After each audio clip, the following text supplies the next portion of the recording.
우리 남성교회 회원님들의 찬양 통해 하나님 우리를 사용하여 주시옵소서라는 고백을 했는데, 하나님께서 우리 동인교회 남성교회 회원들을 통하여서 우리 동인교회 부흥을 다시 가져오고 하나님의 나라가 확장해 가는데 크게 쓰임받는 줄 믿습니다.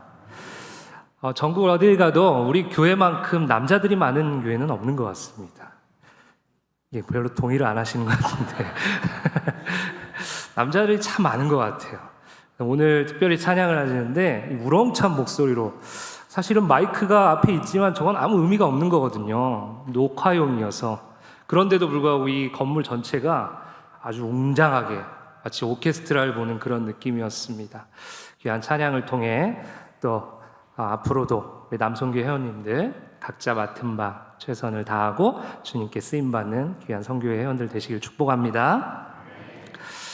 코카콜라 전 사장인 우드러프는 이런 말을 했습니다. 내 속에는 피가 흐르는 것이 아니라 코카콜라가 흐른다. 그만큼 코카콜라에 대한 자부심이 있다라는 거죠. 그 글귀를 보면서 저는 그런 생각을 했습니다. 우리 그리스도인들은 이런 고백을 해야 되지 않을까 해서 한번 같이 해보려고 하거든요. 저를 한번 따라해 보시겠어요? 내 혈관 속에는 피가 흐르는 것이 아니라 예수 그리스도의 보혈이 흐른다. 오늘 헌신 예배를 드리는 남성교회 회원들과 함께 예배하는 모든 성도님들의 삶에, 그리고 인생 가운데 그리스도의 보혈이 충만하게 넘치시기를 축복합니다. 피는 정말 중요해요. 피가 부족하거나 피가 더러워지면 이 목숨의 위험을 받을 수 있기 때문에 그렇습니다. 그런데 만약에 내 안에 보혈이 없다면 이것은 더 큰 문제입니다. 왜냐하면 보혈이 없다라는 것은 하나님과 관계가 끊어졌다라는 거예요. 단절되었다라는 것입니다. 그러면 이렇게 단절된 상태에서 어떻게 우리는 다시 하나님과 연결될 수 있을까? 오늘 본문은 그것에 대해서 정답을 말씀해 주고 있는데요. 우리 본문의 말씀을 다시 한번 크게 읽겠습니다. 시작! 그의 십자가의 피로 화평을 이루사 만물 곧 땅에 있는 것들이나 하늘에 있는 것들이 그로 말미암아 자기와 화목하게 되기를 기뻐하심이라. 아멘. 무엇을 통해 하나님과의 관계가 회복된다라고 말씀하고 있습니까? 그의 십자가의 피입니다. 여기서 그는 예수님을 가리키죠. 그래서 예수님의 십자가의 피, 예수님께서 십자가에서 흘리신 피, 즉 보혈입니다. 그러니까 보혈을 통해서만 우리는 하나님과 깨어진 관계가 회복될 수 있다라는 것입니다. 이것이 보혈의 능력이고 보혈의 힘입니다. 또한 오늘 말씀 후미쯤에 보니까 화목이라는 단어가 있는데요. 이 화목이라는 단어는 우리가 그냥 가정이 화목하세요, 이런 일반적으로 말하는 화목의 의미가 아니라 하나님께서 만들어 주신 그 아름다움으로 다시 돌아가는 것, 그것을 말하고 있습니다. 그러니까 하나님과의 관계가 회복되고 하나님께서 창조하신 이 세상이 다시 아름답게 될 수 있는 것은 무엇을 통해서 가능하다고요? 보혈을 통해서 가능하다라는 것입니다. 그럼 아담과 하와를 보십시오. 하나님께서 아담과 하와를 만드시고 보기에 심히 좋아하셨잖아요. 좋았더라. 그렇죠? 그리고 에덴 동산을 만드시고 온 우주를 만드시면서 아름답게 창조하셨습니다. 그런데 아담과 하와가 에덴 동산에서 그렇게 하나님과 화목하게 지냈는데 그 속에 죄가 들어온 거예요. 그래서 하나님과의 관계가 어색해지기 시작합니다. 깨어지기 시작하죠. 그러자 이들이 부끄러움을 알게 되었어요. 그래서 주변에 있는 나뭇가지도, 나뭇잎도 찾아서 그 부끄러움을 가려보려고 했지만 가릴 수가 없었습니다. 그 모습을 이렇게 쳐다보고 계시던 하나님께서 짐승을 잡으시고 피를 흘리시고 가죽으로 옷을 만들어서 그들을 입히십니다. 그랬더니 그들의 부끄러움이 사라진 거예요. 이처럼 이들 스스로 죄로 인한 그 부끄러움을 감출 수 없었던 것처럼 우리의 죄로 인한 그 부끄러움들은 우리의 힘으로, 우리의 능력으로 감출 수 없다라는 거예요. 결국은 어떤 피 흘림이 있어야 하는 건데, 이 세상의 모든 동물을 다 바치더라도 그것으로 우리의 죄를 용서함 받을 수 없습니다. 그래서 우리 하나님께서는 선택을 하시죠.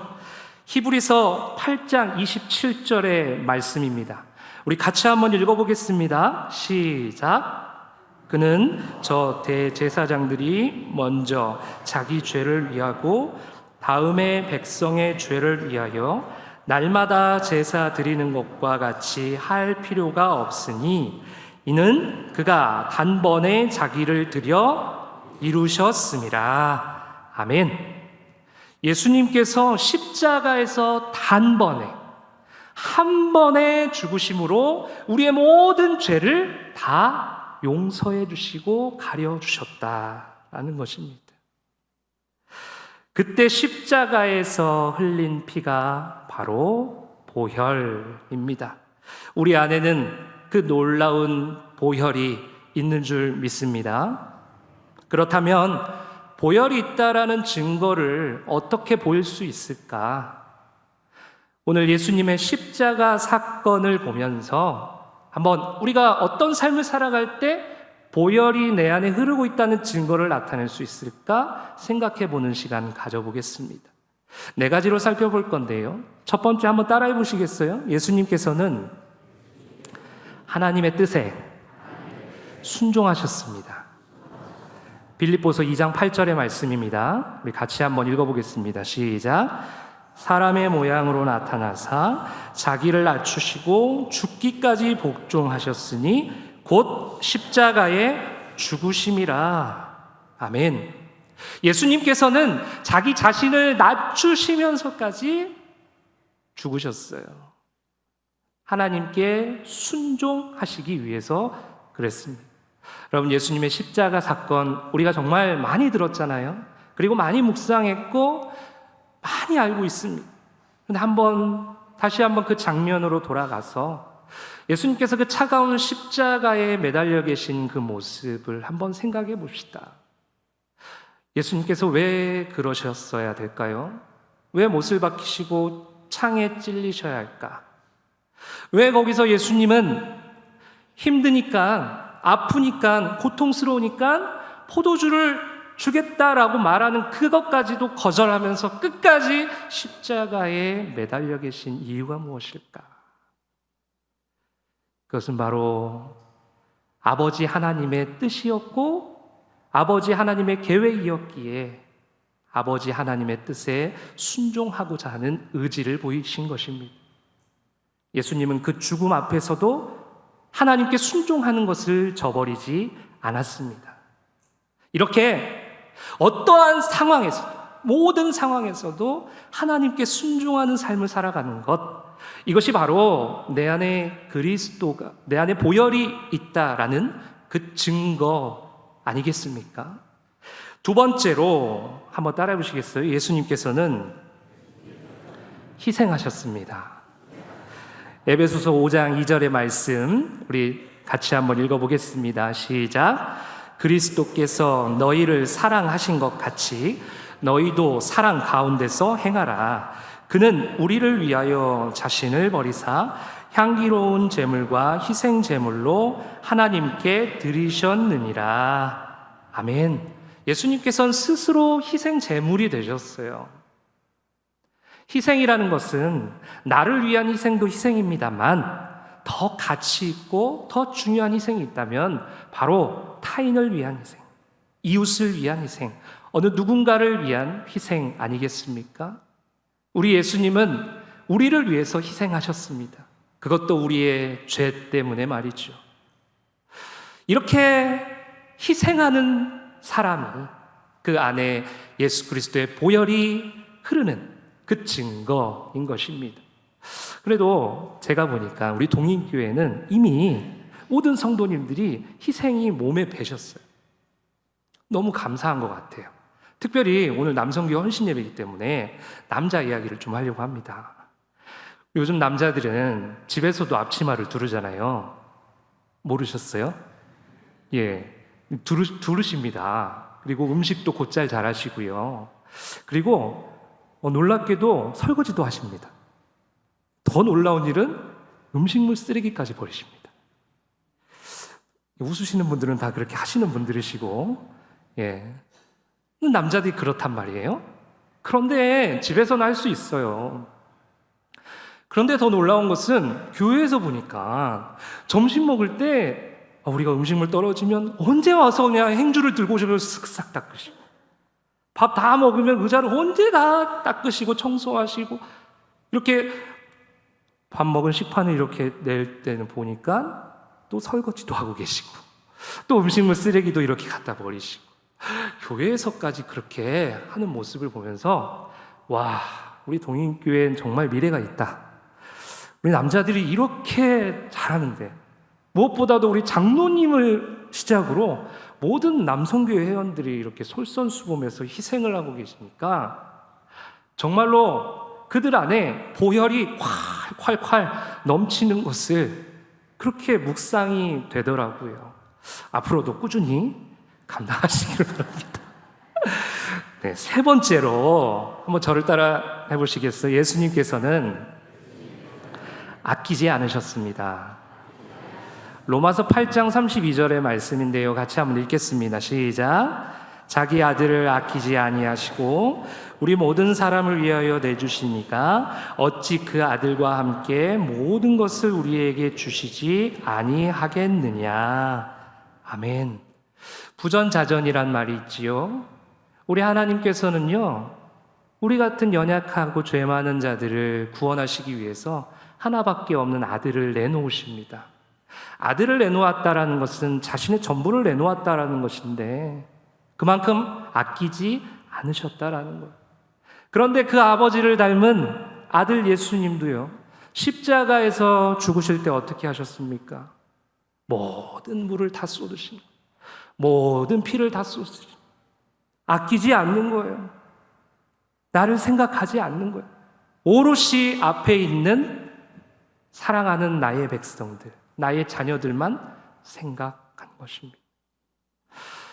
여러분, 계산하는 사람들은 아끼지 않는 것이 아니라 너무 아낍니다.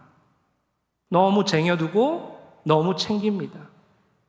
아끼지 않는 사람들은 계산을 하지 않는 거예요. 우리 교회는 오래전부터 밑반찬 사역을 하고 있습니다. 저는 이 교회 온 지 4년이 되었는데 이 사역을 보면서 늘 놀라는 거예요. 너무 감사하고, 와, 이 지구촌에 이런 사역을 하는 교회가 있을까? 라고 할 정도로 너무 귀한 사역을 감당하고 있는 거예요. 그런데 수요일이면 우리가 음식을 만들잖아요. 막 음식을 만들 때도 보면 그냥 아끼지 않는 거예요. 막 집어넣어요. 막 집어넣고 또 음식이 다 되면 그거를 또 반찬통에다 막 또 집어넣어요. 바닥까지 박박 긁어가지고 다 집어넣고 그렇게 배달하시는 분들에게 손에 의해서 배달이 됩니다. 저는 그 모습을 보면서 와, 우리 교회 성도님들은 이미 아끼지 않음을 실천하고 계십니다. 만약에 계산적이고 아꼈다면 이거 좀 놔뒀다가 다음 주에 쓰지, 뭐 이렇게 하지 않았을까요? 근데 뭐 아끼지 않는, 이렇게 아끼지 않는 삶을 살아갈 때 그 사람 안에는 그리스도의 보혈이 흐르고 있는 그 증거가 있는 줄 믿습니다. 마지막 네 번째는요, 한번 따라해 보시겠어요? 예수님께서는 죽으셨습니다. 인간이신 예수님께서는 모든 물과 피를 다 쏟으시고 십자가에서 결국은 죽으셨어요. 제물은 반드시 죽어야 한다라는 것을 몸소 실천하고 보여주신 것이죠. 예수님께서는 공생의 기간 동안 이런 말씀을 하셨는데 요한복음 12장 24절의 말씀입니다. 같이 한번 읽어볼까요? 시작. 내가 진실로 진실로 너희에게 이르노니 한 알의 밀이 땅에 떨어져 죽지 아니하면 한 알 그대로 있고 죽으면 많은 열매를 맺느니라. 아멘. 예수님은 이 말씀을 말로만 하신 것이 아니라 당신의 삶으로 보여주셨습니다. 죽으셨어요. 죽음으로 인해서 우리가 그 은혜를 받게 된 것입니다. 그렇다면 보혈이 흐르고 있다라는 증거는 죽어야 한다라는 것인데 우리가 예수님처럼 십자가에 죽을 수는 없잖아요. 그런데 우리가 죽여야 할 것이 있습니다. 내 안에 있는 누구도 모르는, 남편도 모르고 아내도 모르고 자식도 모르는, 나만 알고 하나님만 아시는 그러한 것들이 있어. 교만, 자만, 욕심, 자아, 이러한 것들, 하나님과의 관계를 깨트리는 것들이 있다면 다 죽여야 하는 것이죠.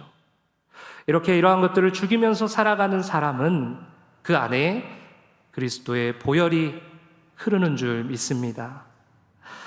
오늘 우리는 하나님과의 화평과 화목은 오직 보혈을 통해서만 가능함을 말씀을 통해 들었습니다. 그리고 인간이신 예수님의 십자가 사건을 보면서 우리 그리스도인들이 살아야 할 삶을 네 가지로 나누었습니다. 하나님의 뜻에 어떠한 상황에도 순종하고 희생하고 아끼지 않고 내 안에 쓴뿌리 악한 것들을 다 죽이면서 살아야 하는 것이죠. 그렇습니다. 우리는 평생에 예수님을 닮아가는 그런 그리스도인입니다.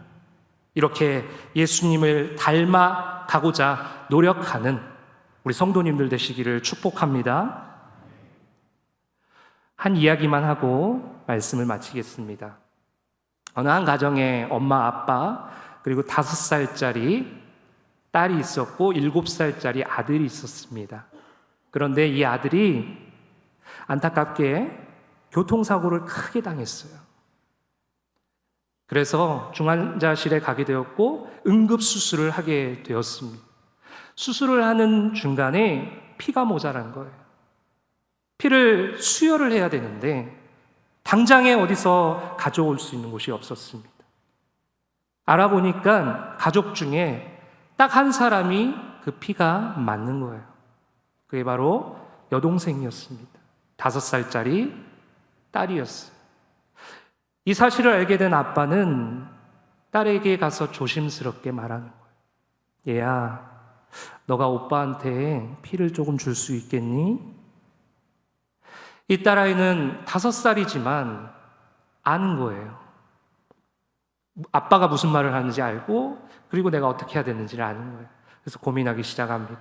그러다가 조금 있다가 예라고 대답을 하는 거예요. 그렇게 딸아이를 통해서 피를 수혈을 받은 아들은 수술이 잘 끝나서 건강을 회복하고 있었어요. 아빠가 이제 딸아이한테 갑니다. 얘야, 너 때문에 오빠가 살았어. 너가 준 피로 인해서 오빠가 산 거야. 근데 이 딸아이는 좋으면서도 한켠으로는 두려운 거예요. 무슨 두려움이 있었냐면 5살짜리가 이런 말을 합니다. 아빠, 근데 나는 언제 죽어요? 아빠는 깜짝 놀란 거예요. 왜? 너가 왜 죽어? 아빠, 피를 주면 죽는 거잖아요. 아빠는 할 말을 잃었어. 잠시 후에 아빠가 이렇게 묻습니다. 얘야, 그럼 너는 그 사실을 알면서도 오빠한테 피를 준 거야? 응, 나는 오빠를 세상에서 제일 사랑하거든.